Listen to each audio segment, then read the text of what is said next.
相信大家可能聽過下面一個故事：一個頑童將佢屋企嘅一隻好中意食嘢嘅狗，配上一個特製嘅頭套，連住一支竿，吊住一塊好好味嘅骨頭，距離剛好係令到隻狗咬唔到，所以佢係睇得到、聞得到，所以嗰隻小狗就拼命咁跑去想食呢塊食唔到嘅骨頭啦。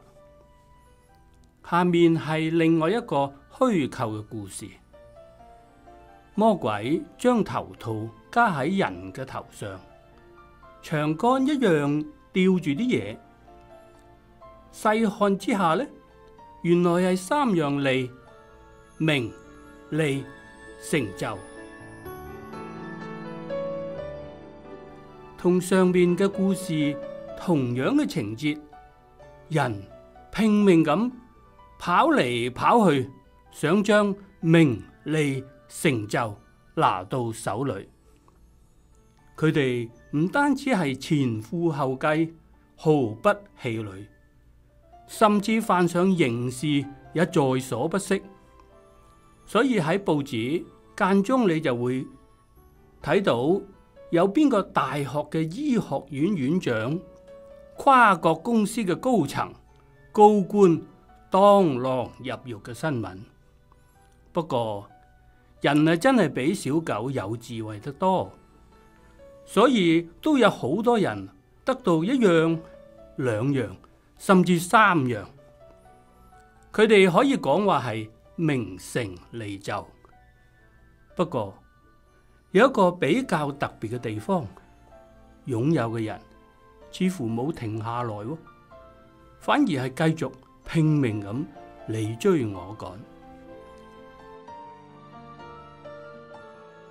聖經上面咁講，呢個世界同埋其上嘅情慾都要過去，唯獨遵行神旨意嘅永遠常存。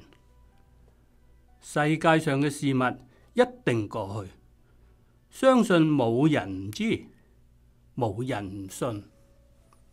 譬如講香港嘅千億婦人，佢走嘅時候冇帶一分一毫；荷里活光芒四射嘅伊麗莎白太來走嘅時候，留翻晒所有嘅珠寶；成就超凡嘅喬布斯走嘅時候，同其他所有人嘅模式一樣，死氣沉沉。但係講到永恆，人一般就講啦，太抽象啦，或者又話都冇科學根據嘅。牛頓如果話佢喺科學研究史上留有一席位置，相信冇人係唔同意嘅。佢一生用喺認識神嘅時間，比諸佢用喺科學嘅研究更多。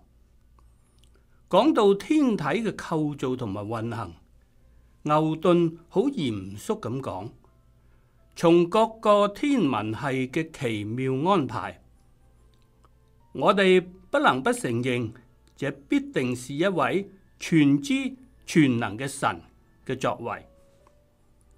喺佢嘅墓碑上刻住一啲嘢，以撒牛頓爵士於此安眠。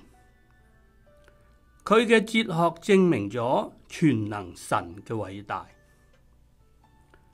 牛頓所信嘅就係一位自有永有、昔在今在、永恆嘅上帝。